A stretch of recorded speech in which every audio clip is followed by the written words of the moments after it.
그러면 저 같은 경우는 체형이 이렇게 뚱뚱한 체형이 아니고 되게 이제 왜소하고 마른 체형이거든요. 네. 저 같은 체형이 간헐적 단식을 하면 도움이 되는 건가요? 근데 이게 이제 여러 가지가 있어요. 우리가 살이 안 찌는 사람도 인슐린 저항성이 있고요. 살이 찌는 사람도 인슐린 저항성이 있어요. 인슐린이라는 건 우리가 음식을 먹으면 그 췌장에 있는 베타세포에서 나는 호르몬인데 그게 세포에 영양소를 밀어 넣어주는 역할을 해요. 근데 이게 너무 과해도 안 들어가고요. 그리고 받아주지 못하면 세포에 영양분이 못 따라가니까 마르는 거죠. 그래서 당뇨가 1형 당뇨가 있고 2형 당뇨가 있는데 1형 당뇨는 아예 인슐린 자체가 안 나오니까 말라 죽어요. 그러니까 내가 먹어도 다 밖으로 그냥 빠져나와서 마르는 거예요. 그리고 2형 당뇨는 인슐린은 나오는데 인슐린이 작용을 못해서 못 밀어줘서 살이 빠져요. 두 가지예요. 근데 마르신 분들은 공통적으로 보면 인슐린 저항이 있을 수도 있고 필요성에 의해서 몸에서 더 받아주지 않는 경우가 있어요. 그러면 그걸 받아주게 해야죠. 어떻게 해야 돼요? 문을 열게 만들어야죠. 그게 스트렝스를 주는 거예요. 자극을, 운동으로. 운동을 해야 되는구나. 운동을 해야지 살이 쪄요. 그러니까 먹어서는 안 돼요. 그런 분들은 운동을 해서 해야 되는 거예요. 그럼 운동하면서 간헐적 단식도 하면 효과 있죠. 가장... 성장으로 수치가 올라가니까. 네. 운동을 네, 운동해야 됩니다. 운동해야 돼요. 네네네. 알겠습니다. 그러면 이번에 이제 100일 동안 이제 체험을 하고 지금 제자분들도 이제 같이 이제 하는 걸 지금 도와주고 계시고 네네네. 이번에 제자분들을 하시면서 좀 특별했던 에피소드 같은 게 있을까요? 그러니까 이런 거였어요. 제가 했던 친구들 중에 하나가 이제 고도비만 여자아이였는데 저희는 이제 100일간의 약속이라는 재능기부 프로젝트를 제가 11년째 하고 있는데 한 2,800명 정도 지나간 것 같아요. 근데 이 친구가 처음에 저희는 이제 전형적인 다이어트 팀하고요. 간헐적하고 저탄고지를 병합한 간단 키토라는 게 있어요. 키토제니까 간헐적 단식이 된 걸 간단 키토라고 해요. 키토제니까? 네. 간헐적 단식과 키토제닉을 해서 간단 키토라고 해요. 근데 두 팀으로 하는데 이 친구가 처음에 이제 보디빌딩 팀으로 갔단 말이에요. 보디빌딩 팀은 아주 단순해요. 100, 탄수화물 100, 단백질 100, 채소 100. 하루에 4끼. 비교 실험을 해보신 거예요? 아니, 계속 해요. 지금 기수별로 하는데 이 친구가 128kg였어요. 하루에 1100칼로리를 먹어요. 운동을 하루에 4시간을 시켜요. 그러면 하루에 운동을 하는 에너지만 해도 1600칼로리고요. 이 친구 기초대사율이 1400인데 1100을 먹으면 300이면 1700칼로리예요. 그럼 1700이면 지방이 1g당 7.7칼로리란 말이에요. 그러면 하루에 0.5g씩 빠지니까 그렇게 치면 계산을 하면 한 달이면 최소한 5kg에서 6kg의 지방이 빠져야 돼요. 우리가 흔히 말하는 숫자 개념으로 하면. 근데 하나도 안 빠졌어요. 30일 동안. 그래서 물어봤어요. 너 다른 거 먹지 않았니? 자기는 절대 먹지 않았대요. 그래서 그러면 이제 30일 동안은 제가 간단 키토. 20시간 금식에 4시간 동안 삼겹살을 먹였어요. 하루에 3,500칼로리. 2분씩. 그리고 채소 듬뿍. 근데 30일 만에 7kg가 빠졌어요. 근데 잘 생각해보세요. 정상적으로 계산하면 살이 쪄야 되는 거잖아요. 그게 대사라는 거예요. 대사. 그러니까 내가 예를 들어서 이 몸은 내가 1,000원을 줬는데 얘는 내 몸에 있는 4,000원을 더 써서 5,000원을 쓰는 거고 1,000원을 줬는데 300원만 쓰고 700원을 저축하는 거라는 거죠. 그러니까 그게 다르다는 거예요. 그러니까 이게 사람들이 칼로리 인, 칼로리 아웃이라는 그 개념이 달라요. 그러면 예를 들어서 하루에 3만 칼로리씩 먹으면 사람이 1톤, 2톤, 3톤까지 쪄야 되는데 그런 사람 없어요. 정말 많이 나가야 400kg, 500kg고요. 그러면 예를 들어서 하루에 200칼로리씩만 먹으면 그렇게 1년을 살면 0kg까지 가야 돼요. 계산법으로 하면. 안 가요. 그걸 세트 포인트라고 그래요. 우리의 한계 지점이 있어요. 그러면 결론은 내 몸은 정상 체중으로 돌아가게만 해주면 되는 거예요. 그럼 내 몸이 정상 체중으로 돌아가려면 내 몸을 정상화 시켜야 된단 말이에요. 그러면 내 몸이 필요한 걸 먹어줘야 되는 거예요. 그게 되게 요즘에 대세예요. 저는 하루에 칼로리를 계산해서 먹지는 않아요. 어떤 날은 5,000칼로리, 7,000칼로리도 먹고 어떤 날 먹기 싫으면 1,000칼로리도 먹고 그래요. 그러니까 내가 억지로 먹지도 않고 배가 고프지 않은데 억지로 먹지도 않아요. 그러니까 시간이 됐다고 먹지도 않고 배가 안 고픈데 억지로 먹지는 않는단 말이에요. 시간을 지켜서 그런 거 없어요. 그런 것도 없어요. 그냥 배가 고프면 먹고 배가 안 고프면 안 먹어요. 신기해요. 신기하죠. 사람들이 저한테 어떤 얘기를 하냐면 그렇게 먹는데 저 몸이 유지되는 게 이해가 안 된다고 얘기해요. 왜냐면 제가 8년 전하고 지금하고 근육량은 거의 똑같거든요. 체중도 비슷하지만 체지방도 비슷해요. 근데 생각해 보세요. 이제 50이란 말이에요. 그러면 이제 거의 시니어란 말이에요. 그러면 근육이 주는 게 정상이거든요. 근데 유지가 된다는 거는 성장호르몬 수치가 높다는 얘기거든요. 성장호르몬이 높다는 건 젊다는 얘기예요. 결론은 간헐적 단식을 하니까 제가 원래 보디빌더 시절에 하루에 6끼에서 7끼를 먹었어요. 근데 그때는 역류성 식도염부터 미란성 위염, 간도 안 좋고 신장도 안 좋고 다 안 좋았단 말이에요. 오히려 많이 먹었는데 몸은 더 커 보일지 몰랐지만. 네. 그러니까 중요한 게 인삼이 크다고 산삼보다 약효가 좋나요? 그렇지 않죠. 산삼은 쭈글쭈글하고 못생겼어. 약효는 강한데 인삼은 보기는 좋지만 겉만 보기 좋은 거죠. 보디빌더들은 제가 죄송한 얘기지만 몸뚱아리만 크고 몸이 많이 아파요.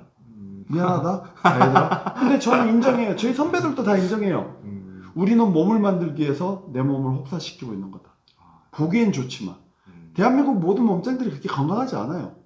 제 인스타 보면은 매일매일 링겔 맞고 있는 아이들이 천지예요, 천지. 저는 병원에서 링겔 수액이라는 걸 맞아본 적이 없어요. 한 번도 지금까지. 아니 그렇게 몸이 좋고 막 시스큐이 나오고 막 어깨가 이만한데 왜 병원 가서 그러고 있냐고요. 거짓말이잖아요. 가짜 몸이잖아요. 전 그렇게 생각하는데 저도 해봐서 알아요. 저도 막 7끼 먹고 그럴 때 몸이 안 좋았단 말이에요. 네. 근데 지금 너무 좋아요.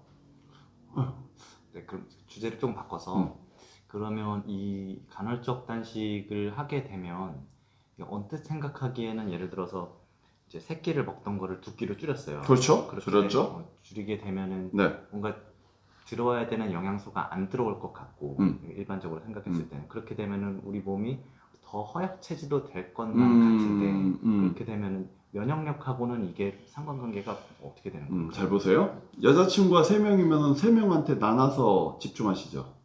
그럼 2명이면 둘이죠. 한 명이 있다면 한 명한테 집중하죠. 끼니를 적게 먹으면 그 한 끼에 집중을 해요. 아, 내가 한 끼밖에 못 먹기 때문에 내가 영양소를 챙긴단 말이에요. 근데 만약에 그 한 끼의 영양소가 좀 그러면 그 한 끼의 영양소를 있는 것들을 잘 챙겨 먹어야 되겠네요. 저는 어떻게 하냐면 일주일 패턴으로 일주일 동안 돌아가면서 챙겨요. 돌아가면서. 이해하셨죠? 그거를 영양소라는 게 결핍되는 게 하루 안 먹어서 결핍되는 게 아니에요. 최소한 일주일, 2주, 3주가 결핍될 때 결핍이 되는 거예요. 그러면 예를 들어서 저는 아주 정확해요. 일주일에 한 번은 두부를 꼭 먹고요. 한 번은 생선을 먹고요.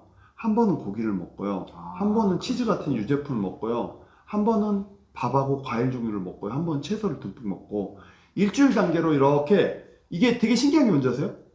내가 내 몸에 귀를 기울이면 내 몸이 필요한 소리가 들려요. 정확히 제가 인스타에 식단을 올리다 보면 패턴이 비슷해요. 일주일에 한두 번은 꼭 두부를 먹고요. 김치쌈을 해서 먹고요. 오늘 같은 경우는 생선이 먹고 싶어서 고등어찜을 해 먹었어요. 김치 고등어찜을. 그리고 고기가 먹고 싶으면 집에서 구우면 냄새 나니까 무한리필 가면은 13,900원이면 고기 한 2근을 먹어도 돼요. 그리고 소고기가 먹고 싶으면 소고기 무한리필을 가면 돼요. 그리고 이제 하루 정도는 이렇게 채소 같은 거 많이 먹으려고 마라, 허거 무한리필 가서 먹으면 돼요. 오히려 훨씬 싸요. 훨씬 싸요. 그래서 이게 보면 내 몸이 건강하면 내 몸에 필요한 영양소를 내 몸에서 스스로 얘기를 해요. 근데 대부분 그거에 귀를 기울이지 않고 자기 새치 혓바닥이 좋은 것만 먹고 있죠. 달짝지근한 거, 맛있는 거. 그렇게 돼요. 이게 그러면 결국 간헐적 단식을 통해서 영양소를 제때제때 필요한 거를 잘 챙겨 먹으면 그쵸. 우리가 면역력을 유지하거나 혹은 증가시킬 수도 있는 부분이죠. 그렇죠. 근데 면역은요 타고난 면역이 있어요. 그걸 타고난 면역이고 만들어지는 면역이 있어요. 근데 면역이랑은 되게 웃겨요. 우리가 자가 면역질환이라고 내 몸의 면역이 강해지면 내 몸을 공격하는 자가 면역질환이 있단 말이에요. 그러니까 면역이 좋다고 많다고 좋은 건 아니에요. 쉽게 얘기해서 우리가 예를 들어서 경찰, 군인, 일반인의 비율의 힘이 있어야지 유지가 되지 군인이 강해지면 군사정권이 되잖아요. 이해하셨어요? 적절하게 있어야 된다는 거죠. 필요한 게 있어요. 그러니까 우리 몸의 면역도 적당해야 되고 우리 몸의 장에 좋은 유익균도 나쁜 유해균도 비슷하게 존재가 해야 돼요. 근데 한쪽이 과다하게 되면 문제가 생겨요. 뭐든지 그래요. 그러니까 대한민국이 정치적으로 깨끗하려면 진보랑 보수가 어느 정도 힘을 겨뤄야지 균형이 있어야 돼요. 균형이 안 되면 그게 문제가 돼요. 모든 게 똑같아요. 우리 몸이 그래서 예를 들어서 우리가 7대 영양소라고 그러는데 탄수화물, 지방, 단백질, 무기질, 비타민, 섬유질, 수분 이걸 7대 영양소라는데 이게 골고루 비율이 돼야 되는데 어떤 특정 영양소만은 병이 나요. 그렇잖아요. 1년 365일 비만 오면 어떻게 되겠어요? 물난리 나죠. 눈만 오면요. 햇빛만 나면요. 비도 오고 눈도 오고 햇빛도 나고 이래야지만 365일 자연이 존재하듯이 우리 몸은 필요한 게 적재적소에 그 균형이 필요하다고요. 근데 면역이라는 건 아주 단순해요. 면역은 내 몸을 지키는 내 몸을 지키는 군대라고 생각하세요. 자가 국방이 안 되면 적에게 침략당하잖아요.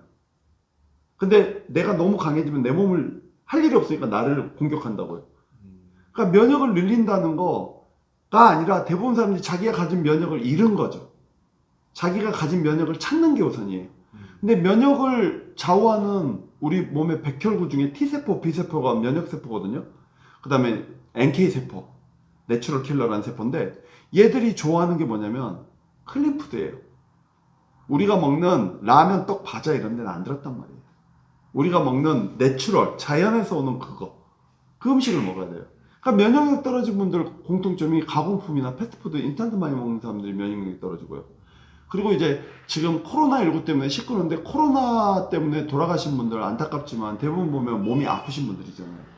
그러니까 맞아요. 네. 거의 그 뉴스 나오는 거 보면 연세가 좀 많이 드신 분들 위주로 이미 다른 질병이 있는데 그러니까 나를 공격하는 적군이 많은데 거기에 적군 하나가 또 들어온 거잖아요. 그 결론은 면역력을 키우는 건 내가 적당히 먹고 운동해야 돼요. 운동. 그 다음에 수면이에요. 자는 동안 우리 몸에서 뭐 하냐면 몸에 들어온 바이러스랑 싸움을 하는 거거든요. 그러니까 우리 몸은 자는 동안 몸에 들어와 있는 나쁜 놈들을 처치한다 생각하면 돼요. 낮에는 먹이 사슬을 해서 생계를 유지하기 위해서 몸은 움직이고요. 자는 동안은 내 몸에 쌓여있는 독소라든지 바이러스를 제거하는 역할을 한단 말이에요. 근데 잠을 못 자면 면역력 많이 떨어져. 그래서 우리 몸은 잘 먹고 잘 자고 잘 살면 건강하다고 그랬어요. 허준 선생님이 그러셨어요. 네.